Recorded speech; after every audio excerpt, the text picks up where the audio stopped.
चंद्रपूर जिल्ह्यातल्या मूल या गावी भाजपच्या विधान परिषदेच्या सदस्य आणि मुख्यमंत्री देवेंद्र फडणवीस यांच्या काकू शोभाताई फडणवीस यांच्या विरोधात एक आक्षेपार्ह पोस्ट व्हॉट्सअपवर व्हायरल झाली आहे। या प्रकरणी शोभाताई फडणवीस यांनी चंद्रपूर जिल्हा पोलीस अधीक्षकांकडे तक्रार केली आहे।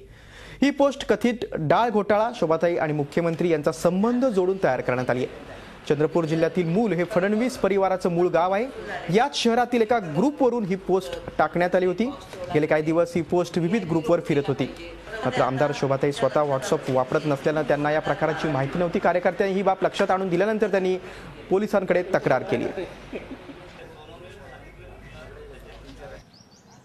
व्हॉट्सअपवरती एक मेसेज सर्क्युलेट केला जात आहे की त्यांच्या बदनामीविषयीचा तथ्याशी विपरीत तो मेसेज पास केला जात आहे असं त्यांनी एक तक्रार दिली आहे।